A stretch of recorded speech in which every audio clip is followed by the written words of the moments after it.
that is a very, very, I have vague ideas here, and I'm putting that so politically correct, I can't even tell you. Some people have zero idea about what a profitable trade looks like. And when I say what a profitable trade looks like, it means that you want to get into a trade and you just want to hold it forever until the exact spot where that was exactly the top. And look, I got to tell you right now, stop doing that. Some of the questions I get about the exact exit and the exact place to get out of a profitable trade, I tell everybody, here's my thought process. Most stocks move 4 to 6 candlesticks on the daily chart. That's normal price action. Once in a while, you'll see a chart that goes further than that, and even further than that, you can look to the left and say what the stock normally does. So I'm just going to take this into the next point that I want to bring up here. We have average true range for a day trade. And we have a couple of questions coming up by Evan and a couple of other people about average true range. We have the moving average crossover on every single time frame to determine potential profits, whether it's a 5-minute chart, a daily chart, a weekly chart. It's a way of dummy proofing that if this price crosses over the 20 and if the slower, faster moving averages crosses over the 20, that's an exit for a profitable trade. And if you want, you can get back in. There's looking on a chart, looking to the left to the previous move. How much does this stock normally move for a swing trade? That's by far the easiest way on the planet to look to the left and say, what does this stock normally do? Now, again, we're going to touch a lot more detail in a second on average true range and day trading profitability. And I believe Jeff or Jay asked, okay, my question, or maybe Gary was about, okay, it's not so much about the target, but how late into the average true range is it okay to bid for the stock? So the point that I want to make here, and again, we're only on slide 1 here, so this is why I want to make sure that I get through the stuff that everybody asked. Before you put on a trade, whether it's a day trade or a swing trade, number one, you need to know if the stock is in the news. Weldon actually brought up a stock today that I had in the game plan. I think it was GRWG. I forgot what the exact symbol was, but the stock had the news. Absolutely imperative that before you start trading in the day, if a stock is in your list, just take a quick 5-minute look and cycle through all of them and see if they're in the news. It might change your opinion on trading the stock. It might not. I don't know, but you at least need to know. The second part is if you're day trading, you need to know your stock's ATR. ATR is average true range. It's what the stock does, not what we think it's going to do. It's literally what the stock does. Most software defaults to the last 14 days. You could make it whatever you want, 14, 30, it doesn't make a difference. And that tells you what the stock does from low to high normally. Now, a good question that I get asked all the time is, what about if the stock gaps? It doesn't matter. It doesn't matter. I don't use the gap in the calculation of the ATR because neither does the ATR calculation. It doesn't. It's from the low to the high. It has nothing to do with the percentage move of what the stock did. So if you're day trading, make a spreadsheet of the stocks that you know you're trading on a regular basis, update it maybe once a week. You don't have to update it every single day unless the stock exploded, and know what your ATR is so that at least you have profit targets in mind day trading. So that's your first initial target. Your next target would be, oh my gosh, I got this winning trade that is so ridiculously good. I hope I don't mess it up. Then switch over to the moving averages. If it goes past the average true range and you're literally trailing the stock higher and higher and higher until you get a crossover. Now, if it's a swing trade, different from average true range on a day trade, if it's a swing trade, you bet your bottom dollar that if you are in a swing trade right now, and I guess I'm really sounding really old today, bet your bottom dollar. Who says that anymore? You need to look to the left. And I do this every single game plan meeting so that you can learn from me that this is what the stock normally does. Look to the left and say, okay, this stock normally moves $10. When there's a bullish move and it's above all the moving averages, or if everything is green, everything looks good, the stock normally moves $10. Then if you're looking to buy a stock that has already moved $8 on a swing trade, you have to take a step back and say, you know what? Maybe it's better that I don't buy this stock today because it's going to be a break-even trade where you make $2 to risk $2. And that's the one-to-one stuff that we talked about last Monday. So what I'm trying to get across here is I'm seeing in a lot of the observations, chasing price action, not being aware of what the stock normally does, and then buying too late, and then popping into the room saying, oh, my timing is off. I'm losing on every single trade. These are the reasons, or I'm not going to say the reasons why. These are the ways to reduce and then eliminate that problem. Easiest way to do that is to anticipate and pay attention to what the stocks normally do. So now you get the other two trend, and this could be day trading or swing trading, which is why I left them for the last ones here. Trailing stop loss by a dollar amount. So, and when I say a dollar amount, I just want to be super clear on what this means. It means if I'm up $3,000 on a trade, and whether it's a day trade or swing trade, obviously the size of the dollar amount is going to matter. It's going to be different. But if I'm up $3,000 on a trade, there is going to come a point where I'm going to say, you know what, I'm not walking away from this trade with less than $2,500 or whatever the dollar amount is. Especially if you're a new trader and you made a good trade, please, for gosh sakes, don't try and get the top. If you have $1,000 that just fell in your lap in 2 hours, my God, take some of it. Put it away. Put it in a piggy bank. Take some of it, because the mental aspect of that green and doing the hard work and gosh, it does, like, oh my God, I was looking for a lower opening. I found the lower opening, and somebody else in the room called out a double bottom, and it confirmed everything I was thinking, and I did it. I bought it, and it rallied for 2 hours, and the stock went up for $3, and I only had 300 shares, but I made $972. Oh my God, please take some of that. Please, you did the hard work and get paid. Worry about squeezing every single last penny out of the market when you got a track record of 3 months, 6 months, a year, 18 months, 2 years, and now you're managing all of these winning trades and you're trying to learn how to squeeze all of it. Please, for gosh sakes, don't try and think that you need to get the last penny on every trade. Go and go buy a Starbucks that you can't afford or you don't normally pay for. Treat yourself because you just made $1,000. Treat yourself because you just made $300.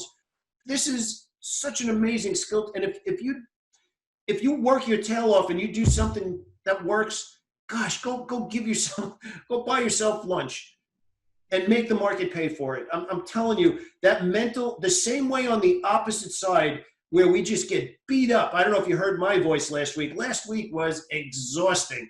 I was shot last week. I was exhausted. It works in the same way in the opposite side. When you're trading well, I'm just telling you that mental bank account adds up and you start to really get conviction. So that's the trailing dollar amount. And if you don't want to take all of it, take 70% of it. If you got 300 shares, take 200 off the table. Walk away with a good amount. The next one is trailing percentage. Now this one's generally, let's say the stock goes up to $20 and you say, I'm gonna trail this by either, this is another dollar amount. You could say I'm gonna trail it by 15%, or you could say I'm gonna trail it, 15 cents or 20 cents, or you could say I'm gonna trail it by a percentage. Okay, so both of those are trailing, and it's a dollar amount you're trailing by how much you want to keep, a dollar amount you're trailing based on how much the stock pulls back, or a trailing percentage. But here's my point. I don't care which one of these you use, but you have to use one of them. You personally have to gravitate to one of them. Does everybody understand that? Please give me yes. Please just promise me you will use one of them. You will make a decision to use one of them. And Vince, I know you always do because I see your posts. You are very regimented in what you do. You are very, very purposeful in what you do. I almost feel like watching you, I'm watching myself because I see what you're doing and you call out the trades. I can see why you're doing it, which means you have a plan for what you're doing. So I just can't emphasize it strongly enough to everybody on the call here today. Choose one of these. And again, obviously average true range is the easiest, and we're going to get into how to dig in a little deeper on that, right? So I want to bring up this point again because this is a big point. So I promised I wasn't going to go too off track, but I want to answer this question here. What if you just entered a swing trade? Do you book a profit in the first hour or let the swing trade unfold? 100% let the swing trade unfold. A swing trade is not a day trade. So that's a absolutely fantastic question for tonight's discussion. Don't mix swing trades and day trades. All right, so we're going to move on now. Now we're actually going to get into the questions. Jason, hi Pete, I picked stocks for Monday And the top line of 5 stocks are having a room above. So he had a picture that he was showing me. There was a charts on the top and charts below that. And the bottom line of 5 stocks are all-time high ones. So we have this stock, room above, and all-time highs. Is it better to focus on trade on the top line ones, or it doesn't matter? This is such an important question. I pulled this all the way to the top. So this was the first thing that we talked about. I just can't emphasize enough the difference between somebody who is passively sitting at your screen versus myself, versus Vince, versus Chris, who's on the call tonight, versus people I can see their body language, Jerry, their body language. And I don't even need to sit next to them to see. I just know because of the confidence in their calls. If you have your list going into the day, have all of those stocks in the list. And this is the point that I want to make with the watch list, okay? So Jason has the stocks, whether they were in charts or in the watch list, it doesn't make a difference, but I am imploring you to have them in a watch list.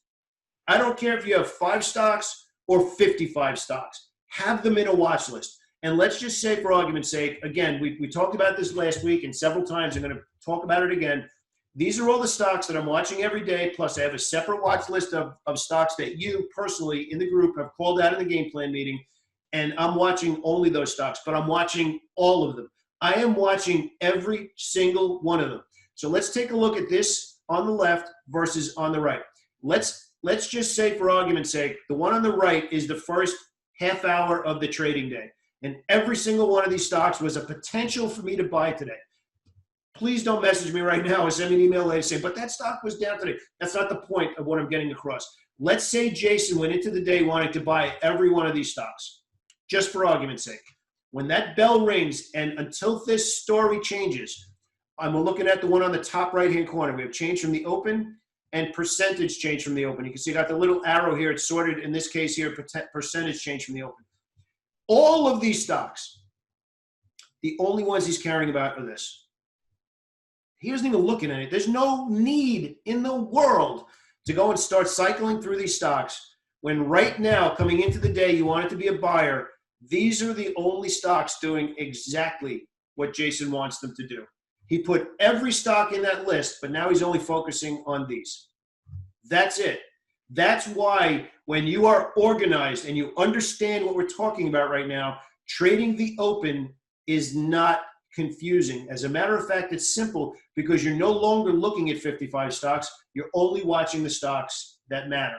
Now, why do they matter? Because they're doing what you wanted them to do. Now let's go to this watch list on the left. Again, I think this was from Friday, or if I'm not mistaken, maybe Thursday. Don't quote me. It doesn't make a difference. The point that I want to make here is this. Number one, it's a giant list now, right? So now Jason has to start cycling through his list. Which of these stocks, which is another question I'm going to get to in a second, which of these stocks are the best for me to trade right now? So this is where you can get to the point where now you're sorting it by change from the open, percentage, versus change from the open, dollar amount. If all of these stocks are in the list, I want to know which stocks are up the most percentage today. But there's something even deeper in this list. If you have a watch list, and we also have one of these for the market. I gave that to everybody. It's in your member portal. It's under the tape reading room course. It says Pete's watch list. On that list, that right next to it is a watch list of ETFs, all the major ETFs that I have on my watch list that I watch every day that give me a bigger picture view of the overall buying or selling in the market. And we got a good question today from Venkat about the market. This is also telling me, hold your trades longer. It's also telling me, maybe you can spread out and buy more stocks right now because all of the money in the market, 90% of the money in the stocks that I wanted to be long today, or in those list of ETFs, there's a lot of money flying in the same direction right now. Something is going on that looks very different from this watch list on the right. This watch list will not, and again, I'm encouraging you to do this. This is my E-Trade watch list. I'm encouraging you to put a bigger watch list in there. Have one watch list of a bunch of stocks that you feel represent the market, and then have a separate watch list that are only the stocks you plan to trade that day and that week. So the bigger watch list will tell you, is the market obvious? The smaller watch list will tell you when the stock you want to trade are trading in sync with the market. That's tape reading without even looking at a chart. Does everybody understand the concept of what I just told you? You could use these stocks, you could use whichever ones you want, but I can't stress enough. This is by far 10x easier than having 75 monitors, 75,000 square feet of charts, and looking at every one of them and spending 45 hours making all those little 5-minute charts versus having one watch list of the stocks you plan to trade and one watch list of the stocks that you feel represent the market. And this one here on the left, the one that's the bigger list, you're not going to trade it. You're going to use it the same way that you would look at the SPY ETF, but in a much quicker way, because now you're getting a very under the hood reading of, wow, the whole market's mixed versus, wow, I see nothing but buying. And the question got brought up about this today, about taking a profit. If you're day trading and the entire screen is lit up green from the open and from the close, my gosh, please make what you're supposed to on that day. Please make what you're supposed to. This is such advanced stuff, but oh my gosh, it's so easy to use. It's so easy. And if you think about it, it just makes so much sense. It just makes so much sense. Yeah, Chris, absolutely. The sector ETFs too. Absolutely. So you have one watch list that represents what you believe is the economy. And look, maybe, or the general market, I shouldn't say the economy. Maybe we can cull this list. Maybe we can work this list together and come up with the watch list that we're all watching to get this. And I think it would be kind of a fun experiment to work on together. Then you have a separate watch list of just the stocks that you're trading, and then that separate ETF watch list. And that's inside the member portal, inside of Tape Reading. There's literally a tab in there that says Pete's watch list. That ETF list is in there.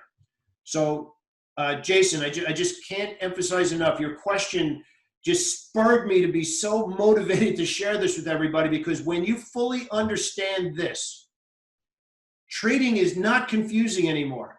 It's not, because now you're just like, well, why would, I don't care. Why would, even if you have 10 stocks, if all 10 stocks are doing the same thing, awesome.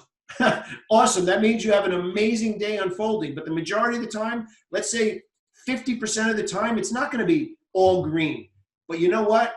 50% of the time, you're going to have certain stocks that are just so obvious and green on both sides. Green from the open, green from the close. And then if you set it up even better, where you have, okay, the monthly is well bid, the weekly is well bid, and I'm above yesterday's close, and I'm above yesterday's high. You know what? Only 3 stocks meet that criteria, just for argument's sake. Now you're like really dialed in on being in the right stocks that day. I'm telling you, this is one of the advanced things that's so powerful and easy to use. So easy to use. All right, we're going to move on. Thank you so much, Jason. That I just couldn't wait to share that with everybody today. So we have a couple of questions about ATR, and I just touched on it a little bit before. In general, do you use the stock's ATR to gauge good entries and exits? If so, how do you determine the ATR? Do you usually know from experience? So you never need to guess the ATR. It's actually inside. If you go to finbiz.com, type in any stock, and the ATR is there. So it's really just a question of typing in the stock. You don't have to guess. It'll tell you literally what it is. So in general, do you use the stock's ATR to gauge good? I'm going to use the term good here in the context of the question. And I think this is kind of what Gary was getting into here as well. Oh, you did find that it trades Thinkorswim. Okay, awesome. By the way, everybody, we do have the webinar with TradeStation on Wednesday night. They agreed to do a special presentation just for us on Wednesday night. So I'll send out the email about that tomorrow. So again, I want to discuss how I answered this today, because I definitely understand where the question's coming from.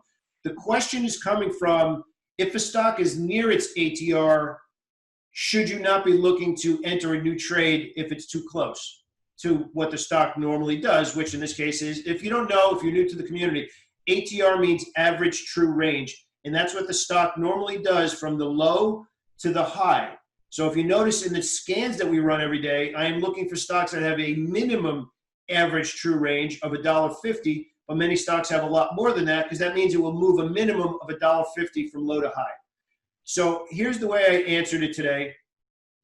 Using the ATR as a target, how much order flow is behind your trade. So if you're looking at the ATRs to say, okay, that's going to be my first day trading target, you have to take a step back and go deeper into the question and say, okay, how much order flow is behind it?